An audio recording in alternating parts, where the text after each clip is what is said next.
Lads, lasses, and all of God's masses, welcome back. My legal name is C28, and Hall of Fame 14 has just kicked off. Indeed. So today, let's walk you through the events. So first up, there's a reason I got this purple wristband on me. Registration for different events.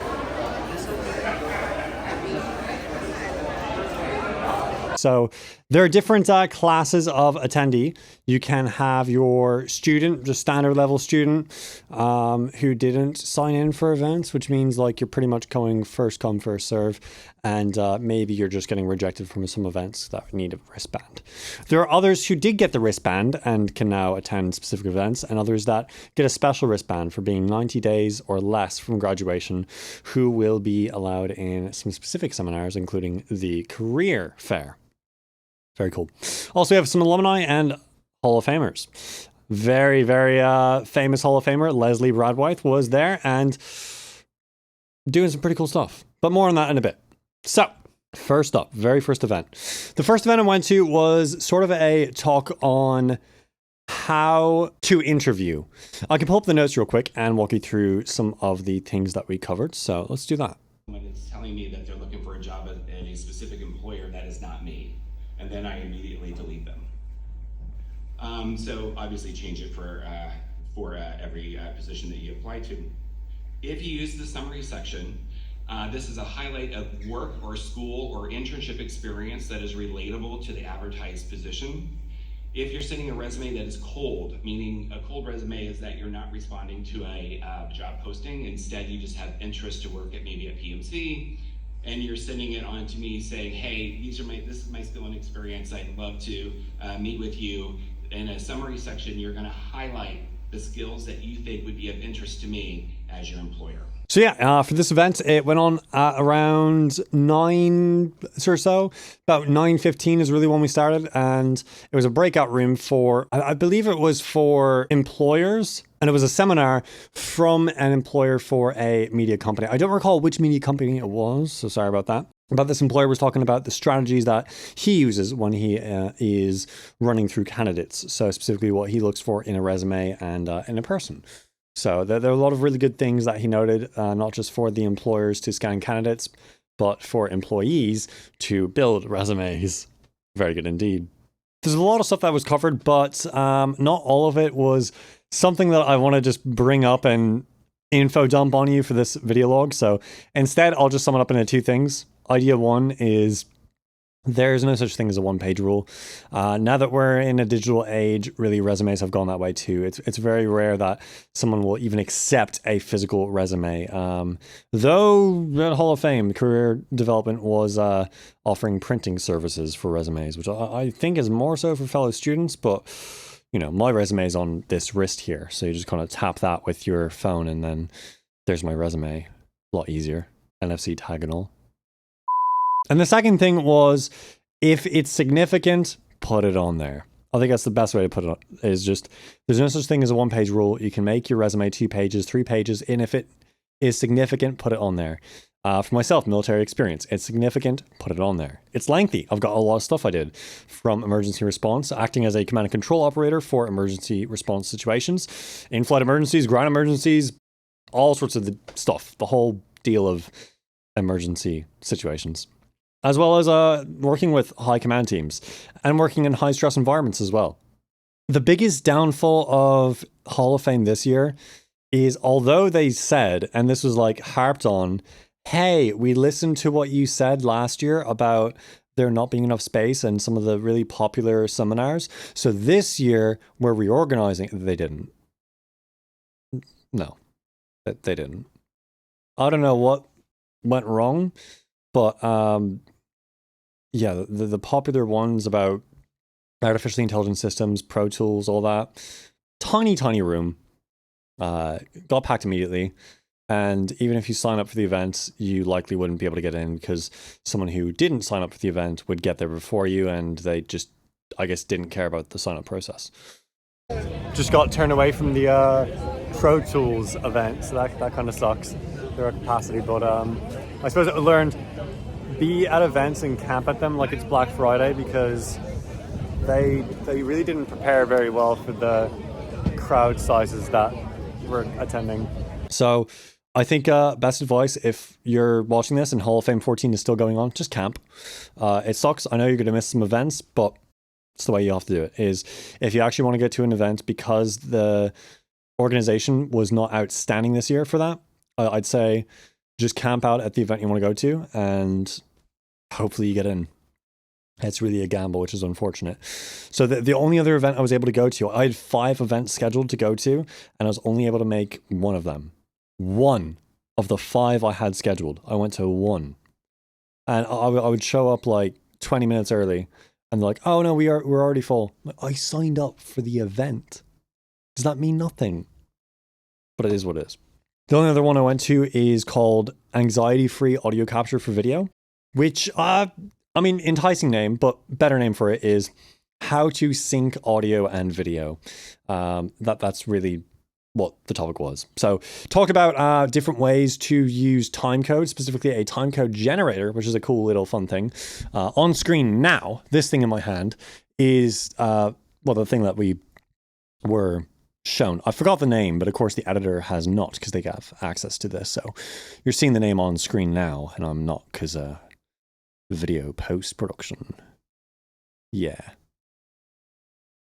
But this fun little blue thing is a timecode generator, which allows you, let me throw that away, which allows you to sync up your video and audio by either Bluetooth linking or other means. For that case, for that specific one, the blue, it is done via Bluetooth protocol, and everything just links to that, and it has timecode metadata embedded into it.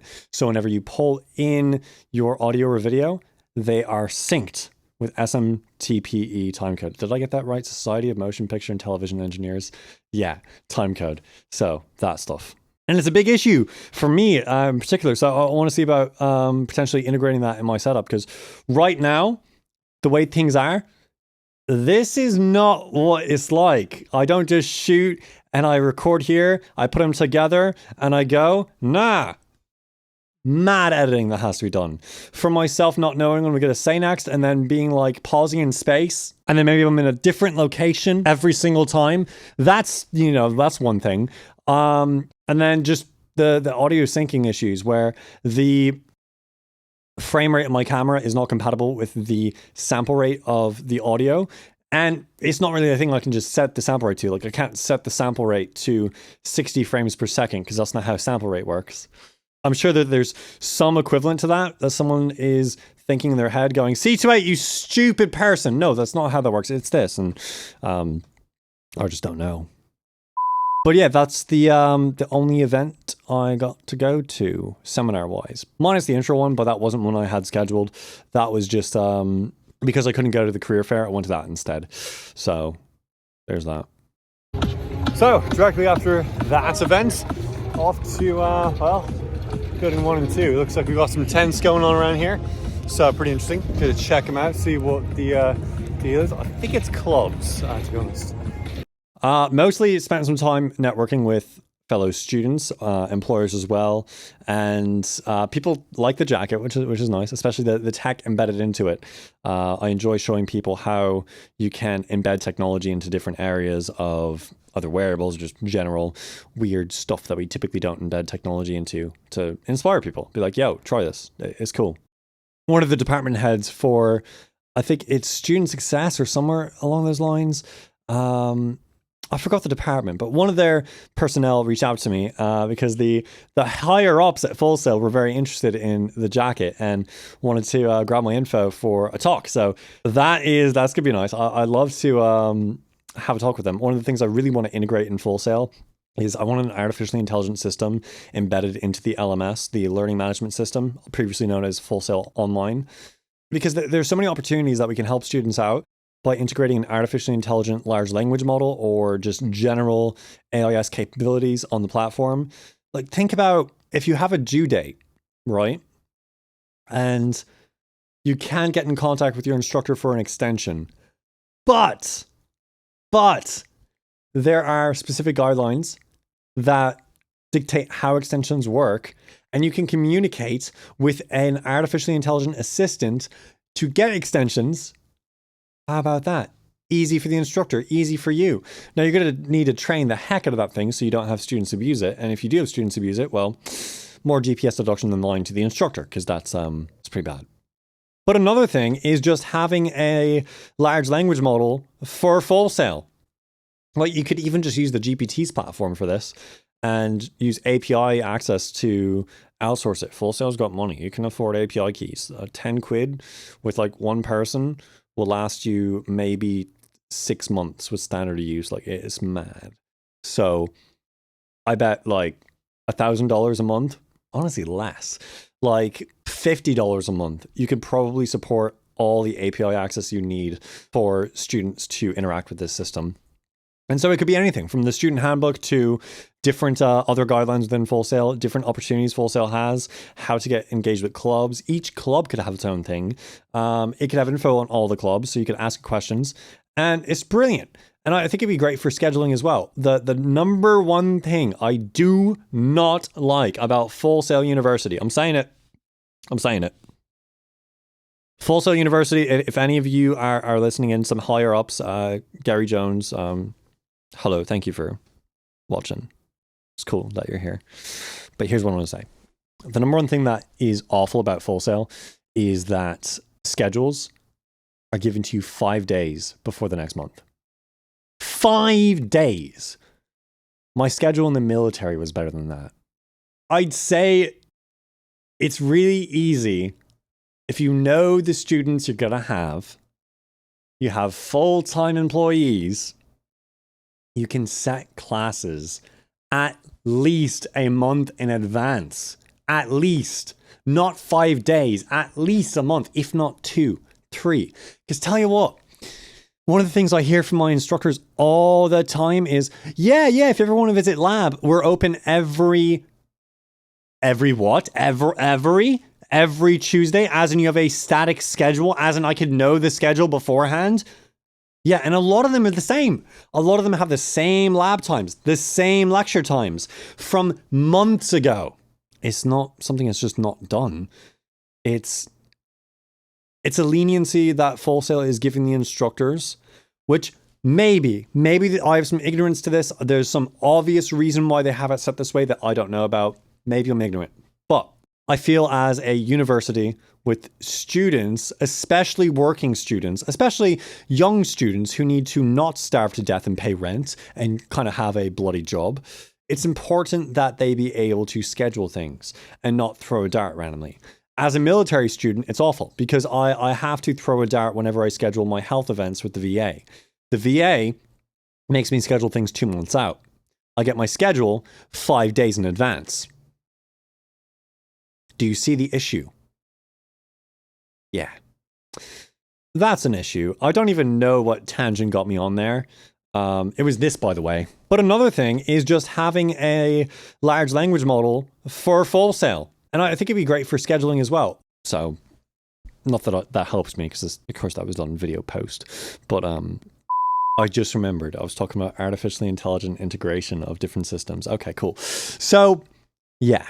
There are definitely areas for improvement within Full Sail that are really easy to implement, easy things to fix, that I would love to assist with doing that. I don't say these things to bash Full Sail, to defame Full Sail, no. I genuinely love Full Sail University. It is an outstanding institution, brilliant classes, brilliant staff, but bloody awful scheduling. I'm going to say it how it is. The scheduling is terrible. It's awful. And that's it.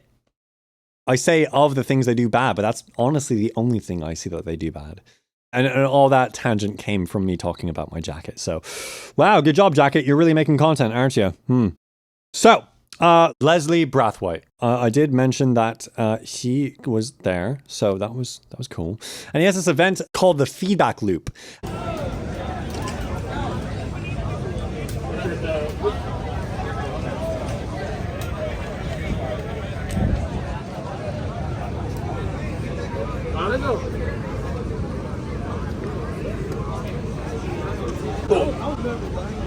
And the feedback loop is a brilliant opportunity for people to share their music. There's a little QR code. You email your music in. I'm not sure if it's meant to be via link or the file itself. I just kind of sent a Google Drive link because my files were too big.